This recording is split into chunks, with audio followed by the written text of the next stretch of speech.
Hello friends, स्वागत है आप सभी का सुबोध जीएस एकेडमी के यूट्यूब चैनल पे। Hello friends. साथियों, आज के क्लास में हम लोग बिहार में कला एवं संस्कृति यानी कि बिहार का जो कला और संस्कृति है इसके बारे में हम लोग पढ़ेंगे।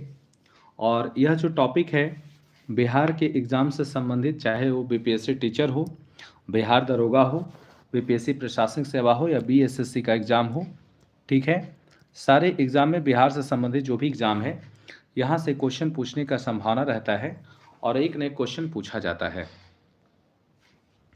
तो जल्दी से सभी लोग लाइव जुड़ जाइए और सेशन को शेयर कर दीजिए, तो कुछ ही समय में हम क्लास को स्टार्ट करेंगे।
तो आइए अब सेशन को स्टार्ट करते हैं। और काफ़ी इम्पॉर्टेंट टॉपिक है, आप देख सकते हैं हेडिंग डाला हुआ है बिहार में कला एवं संस्कृति। तो बिहार की जो कला और संस्कृति है इसके बारे में हम लोग पढ़ेंगे। तो चलिए स्टार्ट करते हैं। सबसे पहले हम लोग देखेंगे बिहार के प्रमुख त्यौहार, यानी बिहार में जो प्रमुख जो त्यौहार है इसके बारे में हम लोग पढ़ेंगे। और शुरू से लास्ट तक बने रहिएगा, क्योंकि क्वेश्चन बहुत ही खास यहाँ से पूछा जाता है और इम्पॉर्टेंट क्वेश्चन है। तो सबसे पहले हम लोग देखेंगे बिहार के प्रमुख त्यौहार में छठ पूजा। तो छठ पूजा बिहार एवं पूर्वांचल का सबसे लोकप्रिय त्यौहार है, इम्पॉर्टेंट है। और यह त्यौहार सूर्य देव तथा देवी उषा को समर्पित है। क्वेश्चन पूछा जाता है कि छठ पूजा किस देवी को समर्पित है, तो याद रखिएगा सूर्य देव एवं देवी उषा को समर्पित है। विदित हो कि यह त्यौहार वर्ष में 2 बार चैत्र माह यानी मार्च अप्रैल तथा कार्तिक माह अक्टूबर नवंबर में मनाया जाता है। ध्यात्व है कि यह त्यौहार त्रिदिवसीय होता है, ये तो सभी को पता है। नेक्स्ट आपका है नाग पंचमी। नाग पंचमी से क्वेश्चन फंसा देता है जब पूछता है तो, और क्या फंसाता है आइए हम लोग इसके बारे में पढ़ें। कहता है यह भी बिहार का एक प्रसिद्ध त्यौहार है, इसको श्रावण मास की पंचमी को प्रतिवर्ष मनाया जाता है। तो एक क्वेश्चन पूछा जाता है कि नाग पंचमी कब मनाया जाता है, तो श्रावण मास की पंचमी को नाग पंचमी मनाया जाता है। और यह त्यौहार मुख्यतः बिहार के राजगीर में मनाया जाता है। तो ये क्वेश्चन पूछा जाता है कि बिहार के किस जिले में मुख्यतः नागपंचमी का त्यौहार मनाया जाता है, तो याद रखिएगा राजगीर में मनाया जाता है। बाद आपका है मधुश्रावणी त्यौहार। मधुश्रावणी त्यौहार क्या है इसके बारे में हम लोग जानेंगे। कहता है यह बिहार के मिथिलांचल का प्रसिद्ध त्यौहार है, यानी क्वेश्चन पूछा जाता है कि मिथिलांचल का प्रसिद्ध त्यौहार कौन सा है, तो मधुश्रावणी त्यौहार जो है मिथिलांचल का प्रसिद्ध त्यौहार है। इस त्यौहार का उद्देश्य सुहाग की रक्षा हेतु है, यानी यह त्यौहार जो है सुहागिन महिलाएं अपने सुहाग की रक्षा के हेतु करती हैं। इसका आयोजन हिंदू कैलेंडर के सावन मास में किया जाता है। इसके बाद आपका है ज्यूतिया। आप देख सकते हैं ज्यूतिया यानी जीवित पुत्रिका व्रत जिसको कहते हैं। यह त्यौहार संतानों की दीर्घायु हेतु माताओं द्वारा निर्जला व्रत के रूप में मनाया जाता है। इस त्यौहार में गंधर्व जीमूतवाहन की पूजा की जाती है। तो ये तो सभी को पता होगा। आइए नेक्स्ट पॉइंट को हम लोग पढ़ें।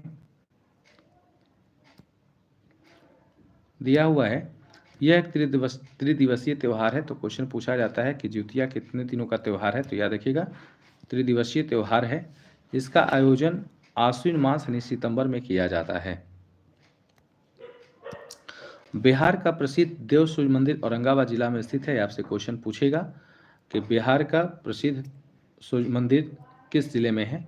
तो औरंगाबाद जिले में है। और स्थान अगर पूछेगा तो याद रखिएगा देव। छठ पूजा बिहार का सबसे महत्वपूर्ण त्यौहार है। यह पर्व सूर्य देवता को समर्पित है। यह त्यौहार वर्ष में 2 बार मनाया जाता है, एक बार चैत्र मास तथा दूसरी बार कार्तिक माह नवंबर में। इसके बाद आपका है सामा चकेवा। कहता है कि सामा चकेवा बिहार में मिथिला क्षेत्र के लोगों का एक प्रसिद्ध त्यौहार है। भाई बहन के मध्य घनिष्ठ संबंध दर्शाने वाला यह त्यौहार नवंबर माह के शुरू होने के साथ मनाया जाता है। तो क्वेश्चन पूछेगा कि भाई बहन के संबंध को दर्शाने वाले कौन सा त्यौहार बिहार में मनाया जाता है। तो याद रखिएगा ये मिथिला क्षेत्र में मनाया जाने वाला त्यौहार है जिसका नाम है सामा चकेवा।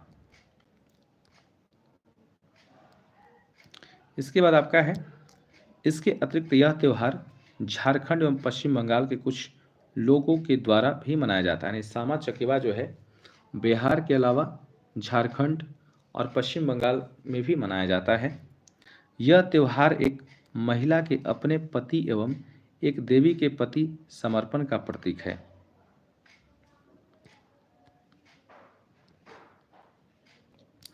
नेक्स्ट आपका है बिहुला पूर्वी बिहार का एक प्रमुख त्यौहार है जो विशेष रूप से भागलपुर जिले में प्रसिद्ध है। तो क्वेश्चन आपसे पूछेगा कि बिहुला त्यौहार कहाँ का प्रमुख त्यौहार है। तो याद रखिएगा बिहार का एक प्रमुख त्यौहार है और भागलपुर जिले में प्रसिद्ध है।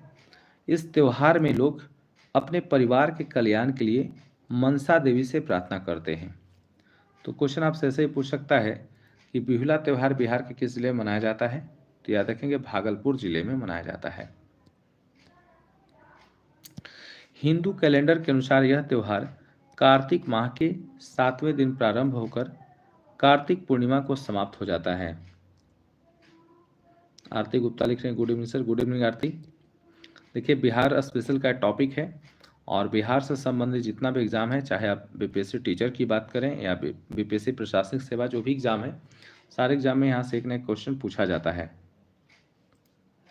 तो ध्यान से सारे पॉइंट को देखिएगा। नेक्स्ट आपका है रामनवमी, बसंत पंचमी, शिवरात्रि, रक्षाबंधन, होली, दुर्गा पूजा, दीपावली, ईद, बकरीद तथा क्रिसमस आदि बिहार में उत्साहपूर्वक मनाया जाता है। अब आइए हम लोग बिहार के वास्तुकला के बारे में जानेंगे। यहाँ से इम्पॉर्टेंट क्वेश्चन है, आपसे क्वेश्चन पूछेगा।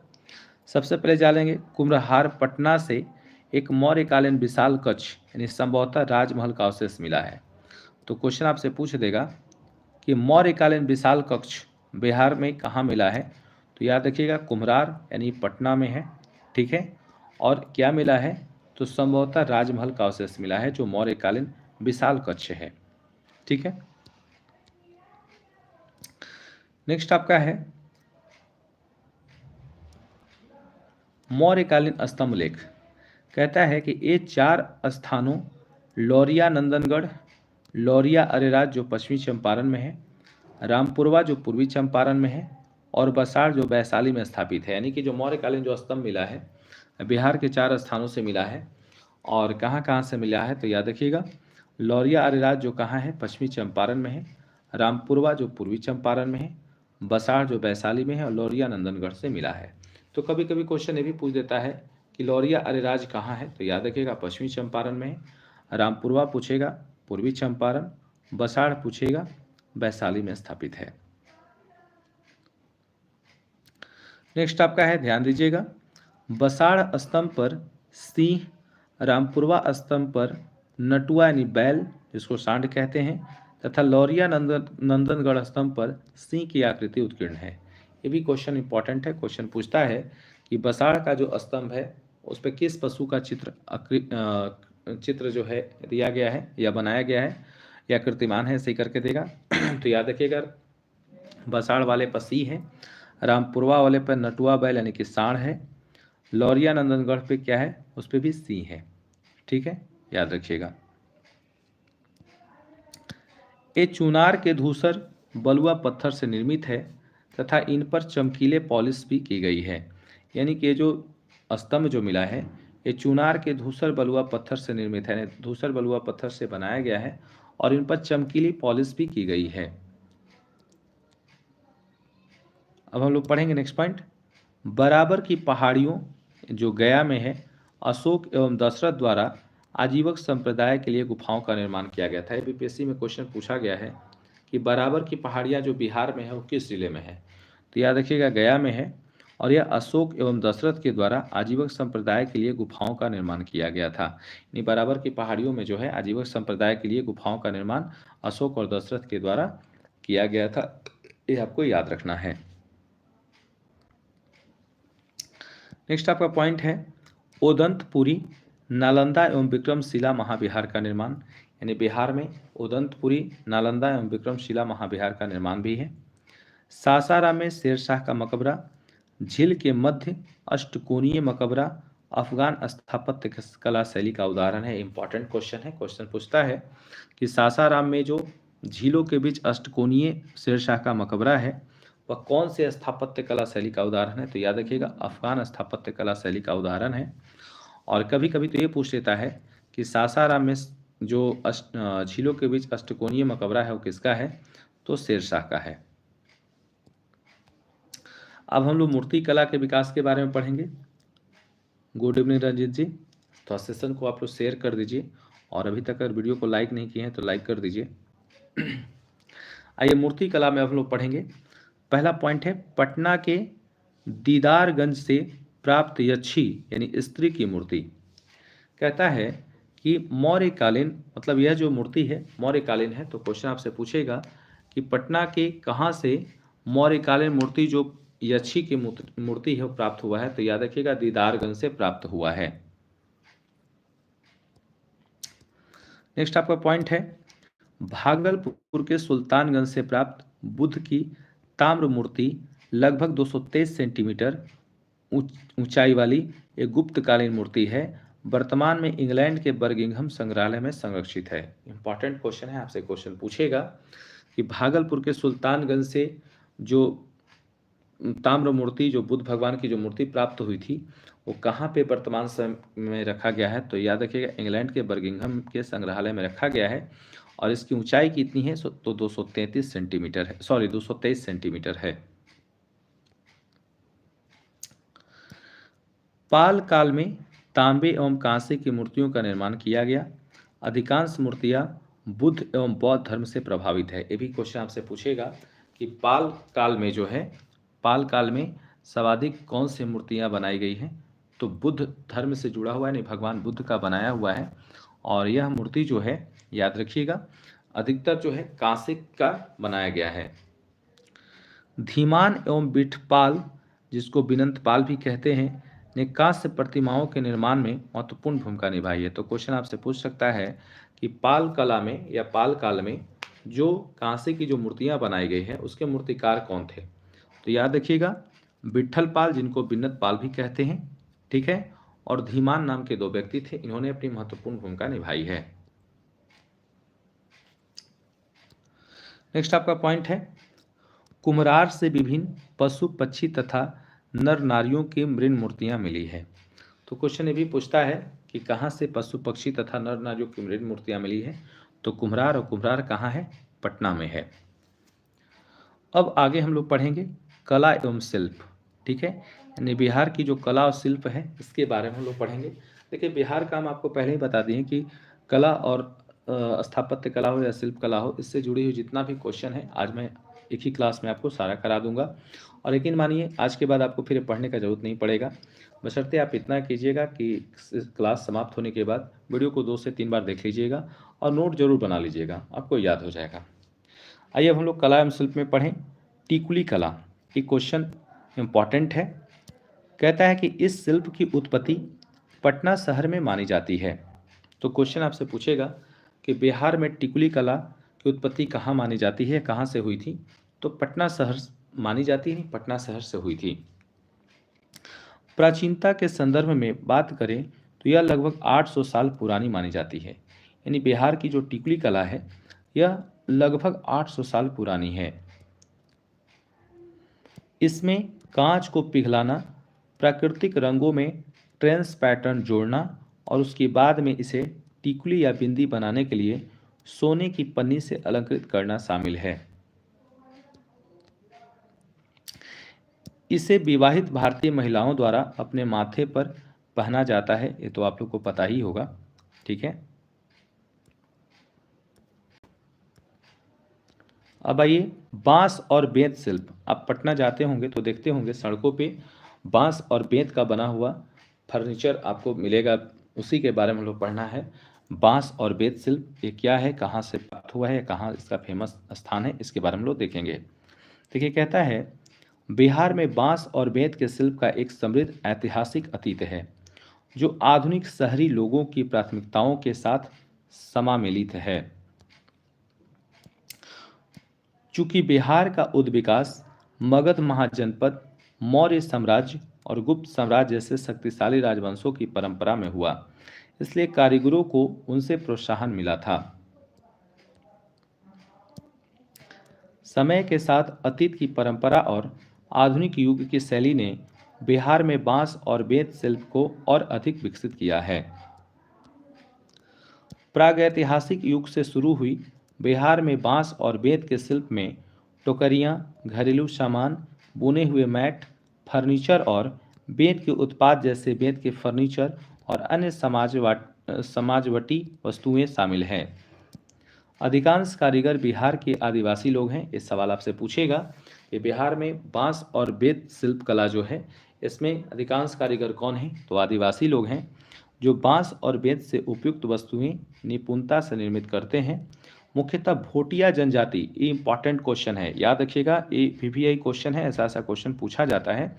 तो कह रहा है मुख्यतः भोटिया जनजाति बांस और बेंत की वस्तुएं बनाने की कला में माहिर हैं। तो क्वेश्चन पूछेगा कि बिहार में जो बांस और बेंत की जो कला है इसमें कौन सी जनजाति माहिर है या कौन सी जनजाति बढ़ चढ़ के भाग लेती है, तो याद रखिएगा भोटिया जनजाति। ये क्वेश्चन इंपॉर्टेंट है। देखिए, आजकल के एग्जाम में ऐसा क्वेश्चन पूछा जा रहा है। एक क्वेश्चन मैं आपको बता रहा हूँ कि TRE 1 जब हुआ था ना, TRE 1 जब हुआ था एंड टीचर का जो TRE 1 हुआ उसमें एक क्वेश्चन पूछा गया था कि गया के जो अधिवेशन हुआ था, कांग्रेस का जो गया अधिवेशन हुआ था, उसमें कौन सी जनजाति के द्वारा या कौन सी जनजाति भाग ली थी। तो ऐसा क्वेश्चन पूछा जा रहा है, तो आपसे भी क्वेश्चन पूछ सकता है। आइए अब ध्यान दीजिएगा, धातु शिल्प। कहता है बिहार में पित्तल और बेल मेटल कला लगभग 300 साल पुरानी है। यानी पित्तल और बेल मेटल कला जो है 300 साल पुरानी है। यह सजावटी वस्तुओं जैसे देवी देवताओं की मूर्तियों और अन्य दैनिक उपयोगों की वस्तुओं के लिए लोकप्रिय है। उल्लेखनीय है कि बेल मेटल कॉपर और टीन का मिश्रण है। पीपीआई क्वेश्चन है, क्वेश्चन पूछ सकता है आपसे कि बेल मेटल जो है किसका मिश्रण है, तो कॉपर और टीन का मिश्रण है। क्वेश्चन पूछा जाता है, इसको अंडरलाइन कर लेते हैं, याद रखिएगा बेल मेटल किसका है मिश्रण, कॉपर और टीन का मिश्रण है। पीतल या बेल मेटल शिल्प वस्तुओं को एक खोई हुई मोम तकनीक का उपयोग करके धातु को पिघलाकर तैयार किया जाता है। यानी पीतल या बेल मेटल जो होता है वो क्या होता है, तो खोई हुई मोम तकनीक का उपयोग करके धातु को पिघलाकर तैयार किया जाता है। अब आइए हम लोग पढ़ेंगे पटना शैली यानी पटना कलम। देखिए बीपीएससी मेंस में यहाँ से क्वेश्चन पूछा जाता है। पाल कला, मौर्य कला, पटना कलम शैली से एकदम कन्फर्म है कि मेंस में क्वेश्चन पूछा जाता है। लेकिन हम लोग को मेंस को लेकर के यहाँ पे नहीं पढ़ना है, यहाँ सब ऑब्जेक्टिव टाइप के प्रश्न हैं, तो इसको हम लोग करेंगे। कभी मौका मिलेगा तो आपको मेंस का भी हम यहाँ पे करवा देंगे क्लास, ठीक है, अगर आप लोग चाहेंगे तो करवा देंगे। फिलहाल आइए यहाँ पे ध्यान देते हैं। कहता है पटना शैली के बारे में या पटना कलम के बारे में, इसे कंपनी शैली भी कहा जाता है। तो पहला तो क्वेश्चन ये उठा के पूछ देगा कि बिहार के किस शैली को कंपनी शैली कहते हैं, तो पटना कलम शैली को कंपनी शैली कहते हैं। इसे पुरुषों की चित्र शैली भी कहा जाता है। दोनों पॉइंट इंपॉर्टेंट है, पुरुषों की चित्र शैली और कंपनी की शैली भी कहा जाता है। तुलिका गिलहरी की पूंछ ऊंट, सुअर या हिरन के बाल तथा कबूतर या चील के पंखों से बनाई जाती थी। याद रखिएगा, तुलिका गिलहरी की पूंछ ऊंट, सुअर या हिरन के बाल तथा कबूतर या चील के पंखों से बनाई जाती थी, यह जो शैली है। नेक्स्ट पॉइंट है कहता है कि कलाकार रंग स्वयं बनाते थे, यानी पटना कलम शैली के जो कलाकार थे ये रंग को स्वयं बनाते थे, प्राकृतिक रंगों का इसमें प्रयोग करते थे। ठीक है। दैनिक जीवन, मांगलिक पर्व, वस्तु, दृश्य, पशु पक्षी का इसमें चित्रण करते थे। यानी पटना कलम शैली में जो है दैनिक जीवन का चित्रण होता था, मांगलिक पर्व का चित्रण होता था, वस्तु का होता था, किसी दृश्य का होता था, पशु पक्षी का चित्रण होता था। कनज, अबरख और हाथी दांत चित्रण के माध्यम है, यानी कि यहाँ पर जो है कनज, अबरख और हाथी दांत चित्रण के माध्यम होते थे। अब आइए हम लोग देखेंगे इसके प्रमुख चित्रकार, यानी पटना कलम का जो प्रमुख चित्रकार थे उनके बारे में हम लोग देखेंगे। सेवक राम जो प्रथम कलाकार हुए, याद रखिएगा। तो क्वेश्चन ऐसे पूछता है कि पटना कलम का प्रथम चित्रकार कौन थे, तो सेवक राम थे। हुलास लाल पशु पक्षी चित्रण में माहिर, तो क्वेश्चन आपसे पूछेगा कि पटना कलम में या पटना कला शैली में पशु पक्षी चित्रण में माहिर कौन थे, तो हुलास लाल थे। जयराम दास जो स्याह कलम के माहिर थे। फकीर चंद लाल और शिवलाल, यानी एक बार फिर से देखिए कौन कौन थे। सेवक राम थे, हुलास लाल थे, जयराम दास थे, फकीर चंद लाल और शिवलाल थे। और ये सारे क्या थे, पुरुष कलाकार थे। हम लोग महिला कलाकार देखें तो दक्षो बीबी, सोना बीबी, याद रखिएगा ये क्या थी, महिला कलाकार थी, दक्षो बीबी, सोना बीबी। ईश्वरी प्रसाद वर्मा पटना कलम शैली के प्रसिद्ध चित्रकार थे। क्वेश्चन पूछेगा आपसे कि पटना कलम चित्र शैली के या पटना कला चित्र शैली के प्रसिद्ध जो है चित्रकार कौन थे, ईश्वरी प्रसाद वर्मा थे। अब हम लोग पढ़ेंगे मधुबनी चित्रकला, यानी मधुबनी पेंटिंग के बारे में हम लोग पढ़ेंगे। कहता है वर्ष 1934 में भूकंप के बाद मधुबनी में तत्कालीन जिलाधिकारी विलियम जी आर्चर ने निरीक्षण के दौरान मधुबनी के भित्ति चित्रों को देखा। इंपॉर्टेंट है, क्वेश्चन आपसे पूछेगा। क्वेश्चन ऐसे पूछता है कि मधुबनी चित्रकला शैली के समय वहाँ के जिलाधिकारी कौन थे, तो विलियम जी आर्चर। यह घटना 1934 का है। भित्ति चित्र एवं अरिपन, यानी भूमि चित्र के रूप में भित्ति चित्रों में गोसौनी, कोहबर और कोहबर की कोणियां शामिल है।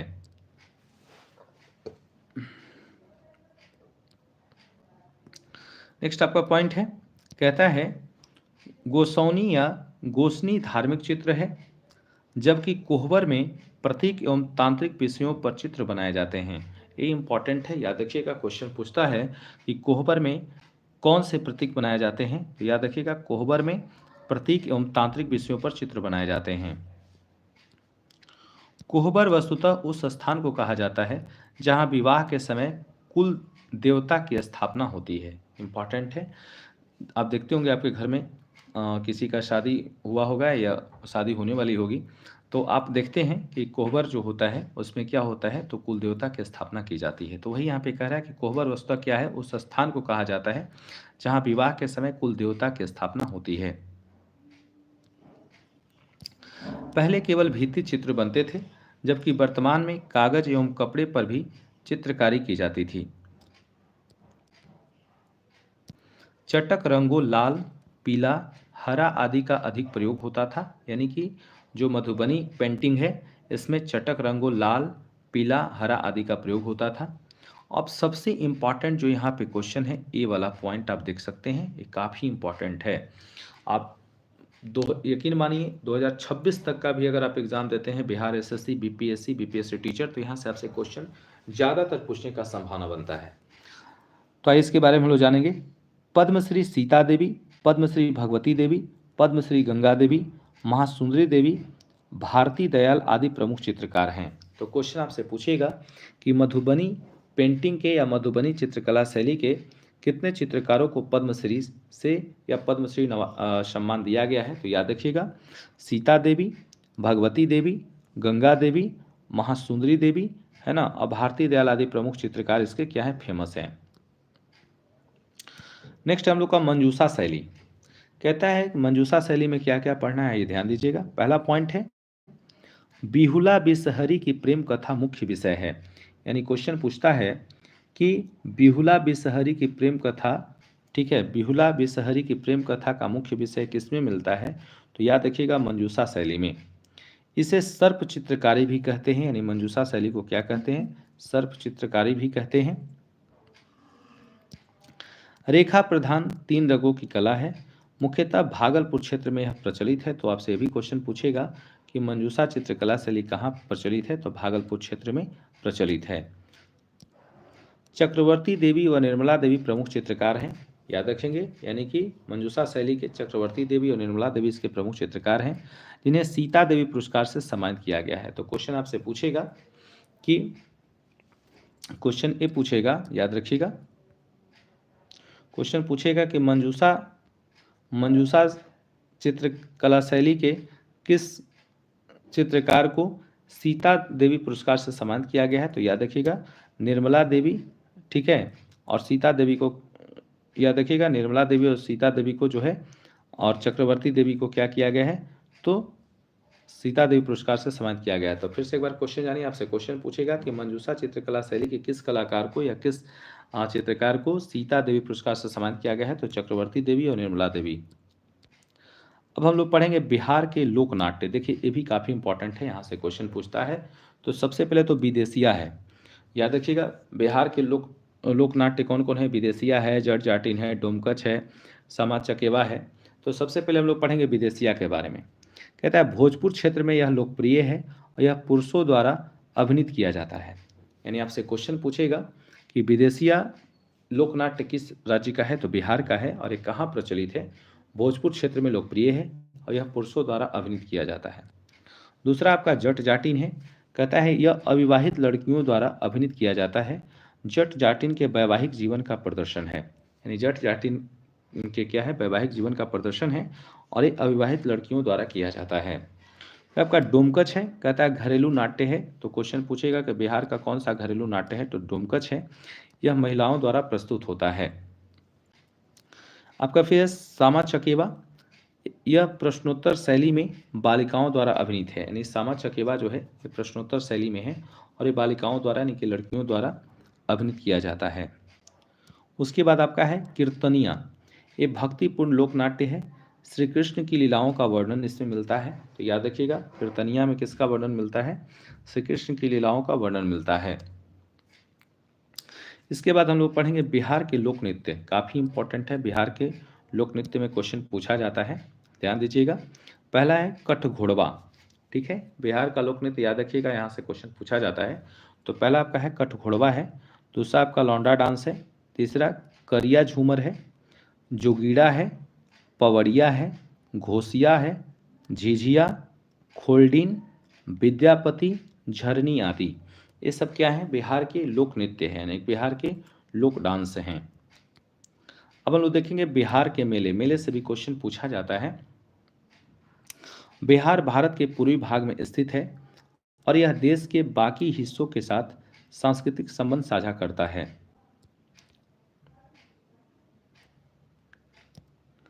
उल्लेखनीय है कि बिहार में मेले और त्यौहार हमेशा से जीवन का एक अनिवार्य हिस्सा रहा है।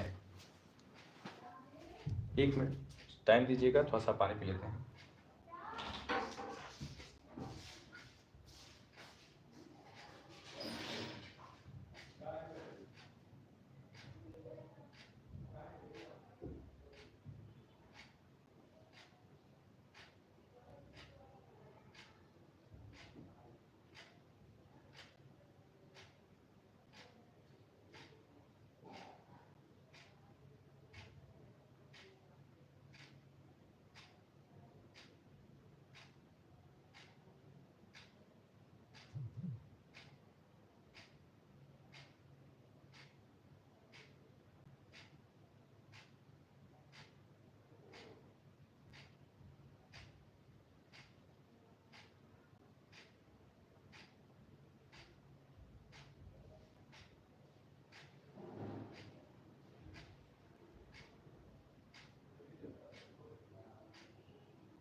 आइए स्टार्ट करते हैं।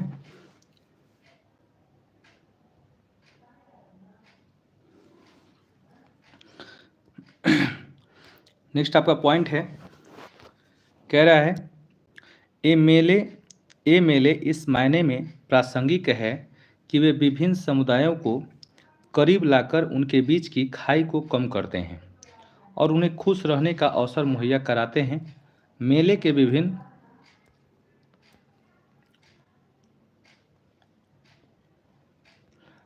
विभिन्न स्वरूप बिहार में विद्यमान है, जिनमें सड़क मेले, कृषि मेले, राज्य मेले, व्यापार मेले आदि शामिल हैं। इनमें से प्रत्येक मेला जीवंतता, रंग, मानवीय भावना, समर्पण, उत्साह, शांति, शक्ति, मानवता, कलात्मक प्रदर्शन, प्रार्थना और अनुष्ठानों को दर्शाता है। बिहार में सर्वाधिक प्रचलित कुछ मेलों का वर्णन निम्नलिखित है। अब आइए हम लोग देखेंगे बिहार में जो सर्वाधिक जो प्रचलित जो मेला है इसके बारे में लोग पढ़ें। सबसे पहले तो आप देख रहे हैं सोनपुर मेला, ये एशिया का सबसे बड़ा पशु मेला है। याद रखिएगा, क्वेश्चन पूछा जाता है कि सबसे बड़ा पशु मेला कौन सा है, तो सोनपुर मेला। अब सोनपुर मेला के बारे में लोग पढ़ते हैं। एक बार सभी से बोलना चाहेंगे कि अगर क्लास अच्छा लग रहा है तो अपने दोस्तों के पास ग्रुप में शेयर कर दीजिए वीडियो को। आइए सोनपुर मेला के बारे में लोग पढ़ें। कहता है कि सोनपुर पशु मेला कार्तिक पूर्णिमा पर नवंबर के महीने में सोनपुर बिहार में आयोजित किया जाता है। यानी कार्तिक पूर्णिमा जो नवंबर में होता है उसमें सोनपुर बिहार में है। आपको पता होगा पटना के समीप में है सोनपुर, ठीक है। तो बिहार में आयोजित किया जाता है। सोनपुर पवित्र नदियों गंगा और गंडक के संगम पर स्थित है। तो ये क्वेश्चन देखिए यहाँ से पूछता है कि बिहार में लगने वाला सबसे बड़ा पशु मेला सोनपुर मेला है जो किन नदियों के संगम पर स्थित है। तो याद रखिएगा, गंगा और गंडक के संगम पर स्थित है। मेले के अलावा सोनपुर मवेशी मेले में आने वाले लोगों का एक उद्देश्य संगम पर पवित्र डुबकी लगाना और हरिहर नाथ मंदिर में प्रार्थना करना है। ये भी इम्पॉर्टेंट है, याद रखिएगा। तो दो क्वेश्चन यहाँ से काफ़ी इम्पॉर्टेंट है। पहला तो ये है कि किन दो नदियों पर बसा हुआ सोनपुर मेला है, तो गंगा और गंडक, और यहाँ क्या है, भगवान हरिहर नाथ यानी कि शंकर जी का मंदिर है, और यहाँ लोग स्नान करके और मंदिर में जाकर दर्शन भी करते हैं। इसे हरिहर क्षेत्र मेला के नाम से भी जाना जाता है। यानी सोनपुर मेला का दूसरा नाम क्या है, हरिहर क्षेत्र मेला के नाम से भी जाना जाता है, और यह दुनिया भर से पर्यटकों को आकर्षित करता है। इसकी उत्पत्ति प्राचीन काल में हुई है। यहीं पर चंद्रगुप्त मौर्य 340 से 297 ईसा पूर्व गंगा नदी के पार हाथी और घोड़े खरीदते थे। याद रखिएगा, तो चंद्रगुप्त मौर्य जो हैं इसी मेला से क्या खरीदते थे, तो गंगा नदी के पार हाथी और घोड़े खरीदते थे। इसके बाद आपका दूसरा जो मेला है मलमास मेला, ये भी काफ़ी इम्पोर्टेंट है। कहता कि हिंदू कैलेंडर के अनुसार प्रत्येक तीसरा यानी कि 13 मास का होता है, जिसे मलमास के रूप में अधिमास भी कहा जाता है। मान्यताओं के अनुसार यह बहुत ही पवित्र महीना है। इस अवसर पर राजगीर में एक बड़ा मेला लगता है। तो क्वेश्चन पूछता है कि मलमास के अवसर पर कहाँ पे बड़ा मेला लगता है, तो राजगीर में लगता है। इस मेले में लाखों की संख्या में श्रद्धालु आते हैं। नेक्स्ट आपका है मकर संक्रांति मेला। मकर संक्रांति, जिसे मकर संक्रांति या माघी के नाम से भी जाना जाता है, सूर्य देवता के संदर्भ में हिंदू कैलेंडर में एक त्योहार का दिन है। यह प्रत्येक वर्ष जनवरी में मनाया जाता है। 14 जनवरी को इसे मकर संक्रांति या सकरात का खिचड़ी स्थानीय बोलियों के रूप में मनाया जाता है। कहीं कहीं से स्थानीय बोली में इसके खिचड़ी के नाम से भी जाना जाता है, और इसे 14 जनवरी को मनाया जाता है। 15 जनवरी को इसे मकरात या मकरत राज्य के कुछ हिस्सों में बोला जाता है के रूप में मनाया जाता है, जब लोग विशेष खिचड़ी यानी फूलगोभी, मटर और आलू से भरपूर दाल चावल का स्वाद लेते हैं। इसे क्या कहते हैं, तो मकरत कहते हैं, और ये कब मनाया जाता है, 15 जनवरी को मनाया जाता है।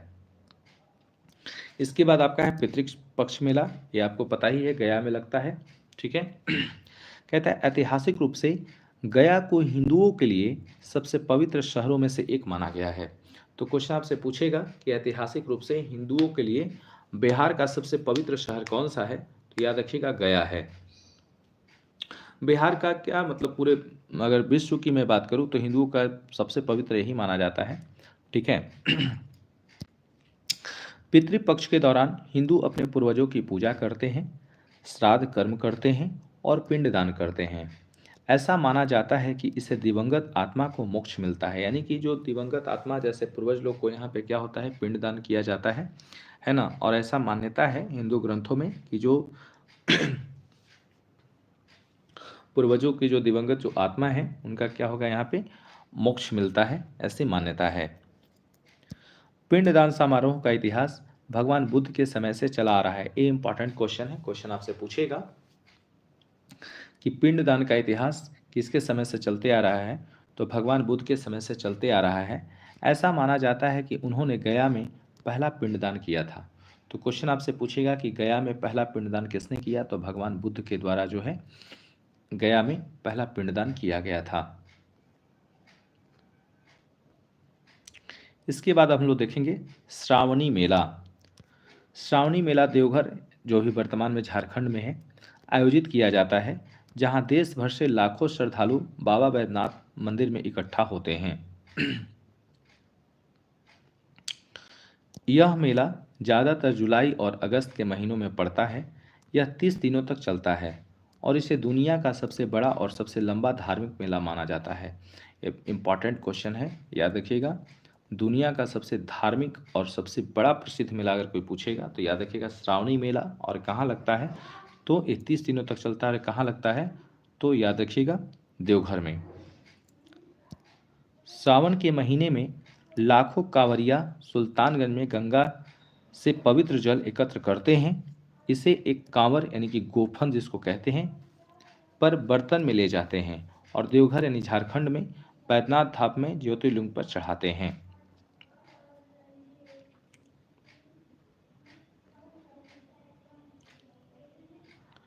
इसके बाद आपका है सौरठा सभा।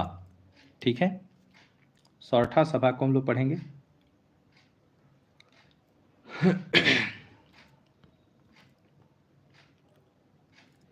कहता है, सॉरी सौरठा नहीं है बल्कि सौराठ सभा है। कहता है सौराठ भारत के बिहार राज्य के मधुबनी जिले में मधुबनी शहर से 6 किलोमीटर उत्तर पूर्व में स्थित एक गांव है। ये इंपॉर्टेंट क्वेश्चन है, याद रखिएगा। क्वेश्चन पूछता है कि सौराठ कहाँ है, तो फिर से मैं रिकॉल कर रहा हूँ, ध्यान से देखिएगा। कहता है सौराठ भारत के बिहार राज्य के मधुबनी जिले में एक मधुबनी शहर से 6 किलोमीटर उत्तर पूर्व में एक स्थित गांव है, यानी मधुबनी जिले में एक गांव पड़ता है। यह उस स्थान के लिए प्रसिद्ध है जहां हजारों मैथिल ब्राह्मण आपस में विवाह संबंध बनाने के लिए एकत्रित होते हैं। तो याद रखिएगा यहाँ जो है यह क्यों फेमस है, तो यहाँ इसलिए फेमस है कि यहाँ पे हजारों मैथिल ब्राह्मण आपस में विवाह संबंध बनाने के लिए एकत्रित होते हैं। यह सभा जेठ आषाढ़ के हिंदू कैलेंडर महीना में आयोजित एक वार्षिक कार्यक्रम है।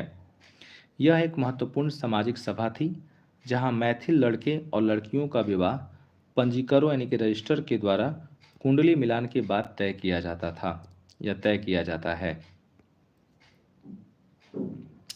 तो बिहार की कला और संस्कृति से जुड़ा हुआ क्वेश्चन समाप्त हो गया। अब आइए इसके बाद हम लोग विविध देखेंगे। कुछ विविध का क्वेश्चन आज कर लेंगे, कुछ कल विविध का हम लोग क्वेश्चन को करेंगे। ठीक है, तो सबसे पहले आप लोग मुझे ये बता दीजिए कि अभी तक आप लोग जितना पढ़े समझ में आया, जल्दी से बताइए। रंजीत कुमार, आरती कुमारी, जितने भी लोग लाइव हैं सब लोग जल्दी से बताइए, जो अभी तक आप लोग पढ़े समझ में आया या कोई प्रॉब्लम है, कोई डाउट है तो आप पूछ सकते हैं।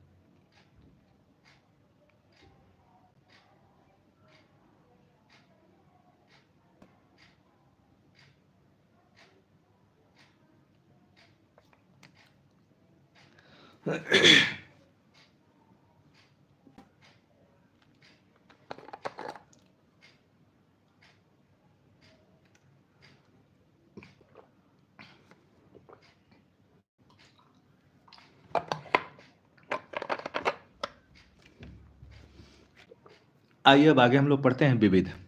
ठीक है, यहाँ से क्वेश्चन पूछा जाता है, ध्यान दीजिएगा। विविध से हम लोग पढ़ते हैं।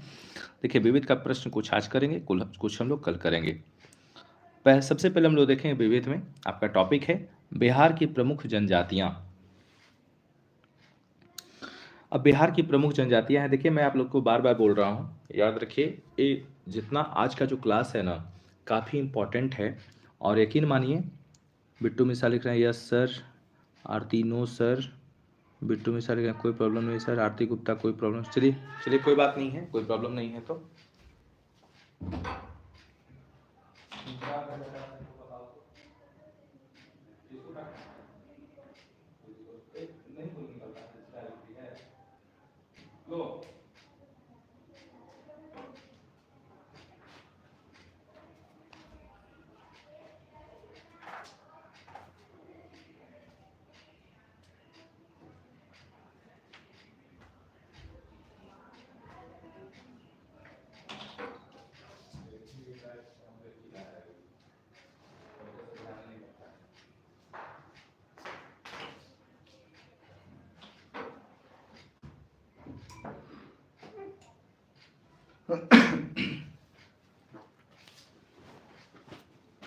आइए हम लोग विविध को कर लें।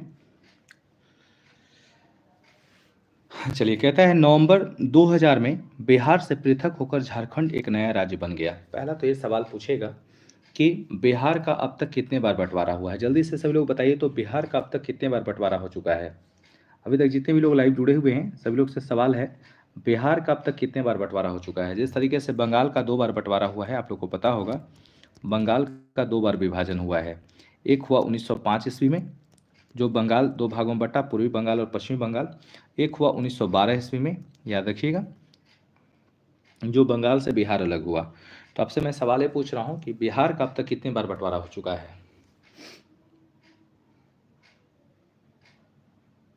रंजीत कुमार, आरती गुप्ता, बिट्टू मिश्रा, जितने भी लोग लाइव हैं सभी लोग जल्दी से बताइए बिहार का अब तक कितने बार विभाजन हो चुका है, यानी कितने बार बंटवारा हो चुका है।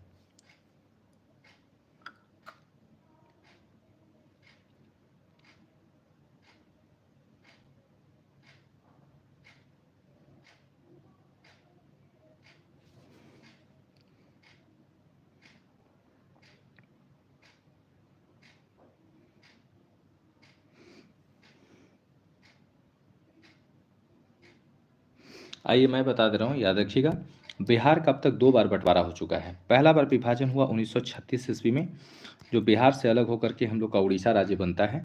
और दूसरा होता है 2000 में, जो झारखंड बनता है। याद रखिएगा। तो आपसे सवाल पूछे बिहार का अब तक कितने बार विभाजन हुआ, 2 बार। अगर आपसे सवाल पूछे कि बिहार में राष्ट्रपति शासन अब तक कितने बार लग चुका है, तो याद रखिएगा 8 बार जो है बिहार में राष्ट्रपति शासन अब तक लग चुका है। ठीक है। तो यहाँ पे कहता है कि नवंबर 2000 में, यानी 15 नवंबर को विभाजन हुआ था, तो 15 नवंबर 2000 में बिहार से पृथक होकर झारखंड एक नया राज्य बन गया। झारखंड में बिहार की अधिकांश जनजातियां आ गई, परंतु कुछ जनजातियां बिहार में ही रह गई। परीक्षा के दृष्टिकोण से बिहार की कुछ जनजातियों का विश्लेषण इस प्रकार है। देखिए मैं भी बता रहा हूँ, यहाँ पे लिखा हुआ भी गया है कि जो जनजाति है परीक्षा में इंपॉर्टेंट है, आपसे पूछा जाता है। सबसे पहले हम लोग पढ़ेंगे गोंड। कहता है यह जनजाति बिहार के छपरा, चंपारण और रोहतास आदि जिलों में पाई जाती है। तो सवाल पूछा जाता है, क्वेश्चन पूछता है कि गोंड जनजाति बिहार के किन जिलों में पाई जाती है। तो याद रखेंगे छपरा, चंपारण, रोहतास आदि जिलों में पाई जाती है। यह जनजाति गैर आदिवासियों के साथ रहती है। ज्ञातव्य है कि इनकी भाषा मुंडारी है। ये भी क्वेश्चन पूछता है कि गोंड जनजाति की भाषा कौन सी है, तो मुंडारी है। और ये कौन कौन जिले में रहते हैं, तो खास करके छपरा, चंपारण और रोहतास में। हालांकि बदलते परिदृश्य में अब ये लोग प्रायः स्थानीय भाषा में भी वार्तालाप करते हैं। दूसरा आपका है खोंड। कहता है यह जनजाति कृषि कार्यों में मजदूरी करने वाली जनजाति है। यह बिहार के शाहाबाद क्षेत्र में निवास करती है। इस जनजाति की भाषा स्थानीय सदानी है, परंतु अब यह अधिकतर भोजपुरी का ही प्रयोग करती है। एक बार फिर से इसको समझाते हैं आपको। देखिए खोंड जो जनजाति है ये कृषि कार्यों में कार्य करने वाली जनजाति है और यह बिहार के शाहाबाद क्षेत्रों में निवास करती है। इस जनजाति की जो स्थानीय भाषा है वो कौन सी है, सदानी है, परंतु अब यह अधिकतर भोजपुरी का प्रयोग करती है। याद रखिएगा। नेक्स्ट आपका है बेड़िया जनजाति। बेड़िया काफ़ी इंपॉर्टेंट है, याद रखिएगा, VVI है। कहता है इस जनजाति के लोग प्रायः अलग अलग स्थानों पर बिखर कर रहते हैं। यह जनजाति प्रमुखतः बिहार के मुंगेर जिले में निवास करती है। इस जनजाति के लोग किसानी और मजदूरी करते हैं। ठीक है, तो क्वेश्चन पूछता है कि बेड़िया जनजाति बिहार के किस जिले में मुख्यतः है, तो याद रखिएगा मुंगेर जिले में निवास करते हैं। इस जनजाति के लोग किसानी और मजदूरी करते हैं तथा स्थानीय भाषा में वार्तालाप करते हैं। यानी ये जो जनजाति है, बेड़िया जो जनजाति है, याद रखिएगा, ये क्या करती है, किसानी करती है। और मुंगेर का आप लोग को पता होगा कि राष्ट्रीय आंदोलन में बिहार के मुंगेर में किसान सभा का गठन हुआ था, आप लोग जानते हैं। शाह मोहम्मद जुबैर की अध्यक्षता में हुई थी और ईस्वी था 1922-23 का उस काल था। और इस समय जो है शाह मोहम्मद जुबैर के नेतृत्व में मुंगेर में किसान सभा का गठन होता है। और उसके उपाध्यक्ष कौन थे, तो याद रखिएगा श्री कृष्ण सिंह।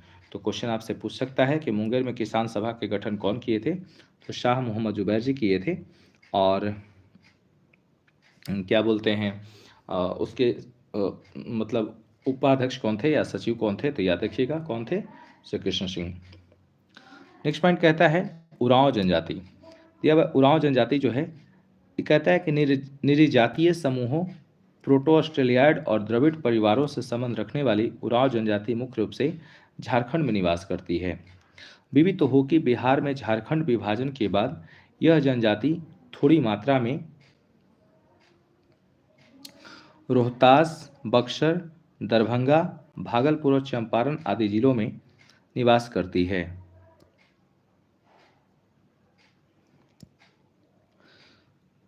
बिट्टू मिश्रा लिख रहे हैं 3 बार ही हुआ है, 1912, 1935, 2000। देखिए आपका ये जो है ना एक गलत है, याद रखिएगा। 1912 अब आपको हम क्लियर कर देते हैं, याद रखेंगे। 1912 ईस्वी में क्या होता है, बिहार राज्य बनता है, ना कि बिहार का बंटवारा हुआ है। यानी कि 1911 ईस्वी में, याद रखिएगा, 1911 ईस्वी में दिल्ली दरबार का आयोजन हुआ और अरुंडले समिति के द्वारा क्या होता है, बंगाल विभाजन को रद्द किया जाता है। और रद्द करने के बाद 1912 ईस्वी में बंगाल से बिहार को अलग कर दिया जाता है, बिहार एक अलग राज्य बन जाता है। उसके बाद क्या होता है, 1936 ईस्वी में बिहार का पहला विभाजन होता है और इससे कौन सा राज्य बनता है, तो उड़ीसा बनता है। ठीक है, 1936 में पहला विभाजन होता है, जो कौन सा राज्य बनता है, उड़ीसा बनता है।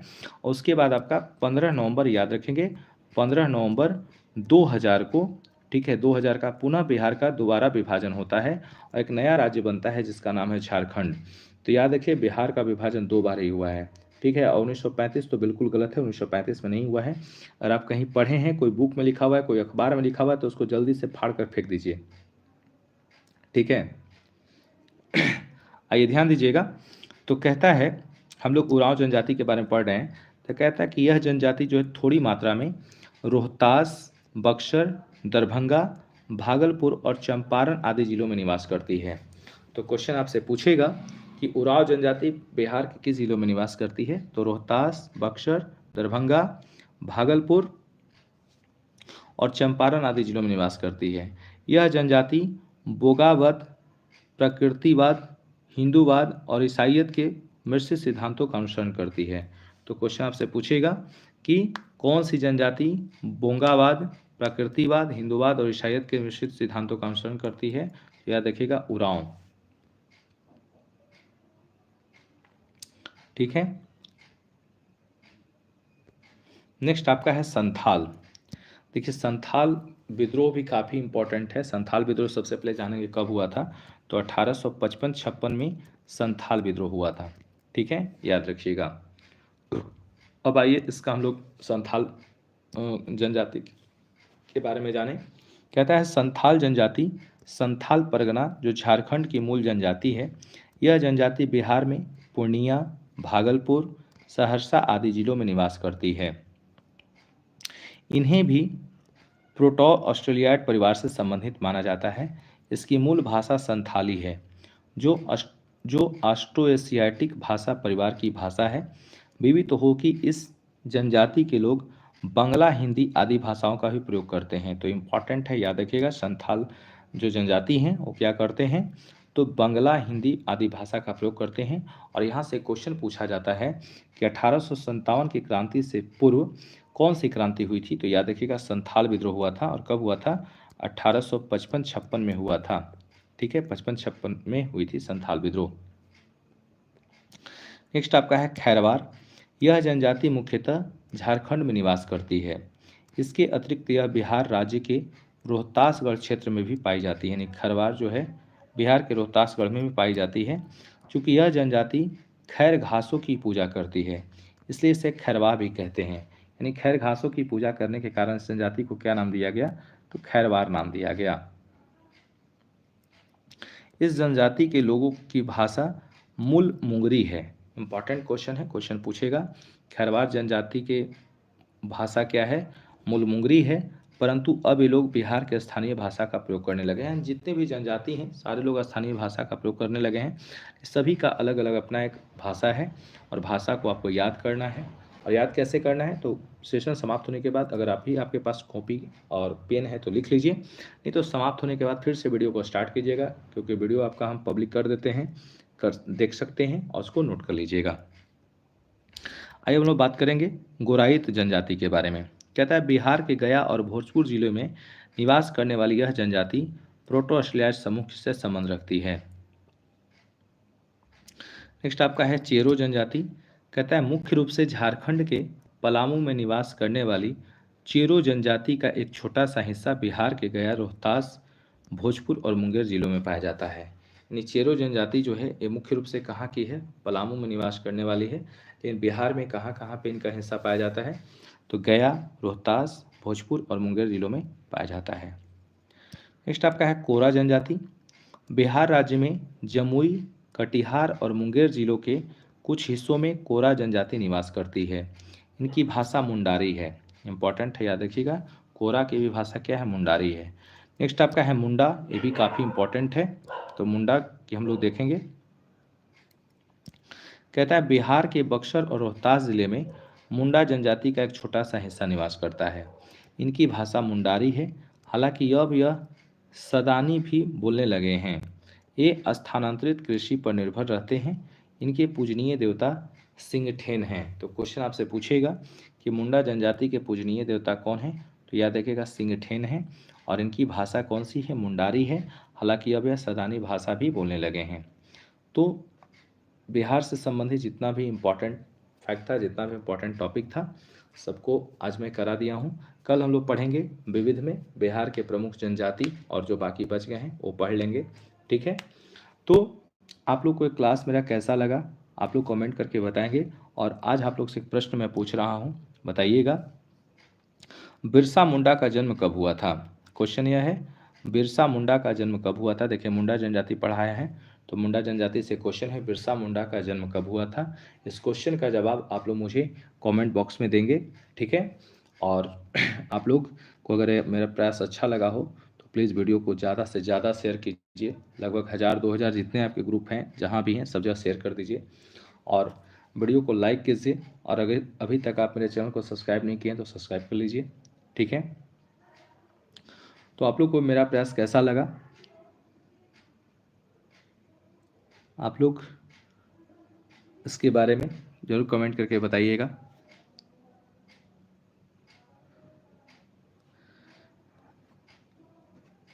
आयन खान ब्लॉगर जी लिख रहे हैं और बताओ सर, अब कल बताएंगे क्योंकि आज टाइम समाप्त हो गया। और अगर आप नए जुड़े हैं मेरे चैनल से तो याद रखिए प्रत्येक दिन 9:30 बजे, ठीक है 9:30 बजे रात में हम लाइव आते हैं, तो आप कंटिन्यू 9:30 में जुड़िए। ठीक है, और अब कल बताएंगे। तो क्वेश्चन आपको बताना है कि बिरसा मुंडा का जन्म कब हुआ था। हम आपके आंसर का इंतज़ार करेंगे, आप लोग कमेंट बॉक्स में जवाब दीजिएगा। और अगर आप लोग मेरा सपोर्ट करना चाहते हैं तो ज़्यादा से ज़्यादा शेयर कीजिए।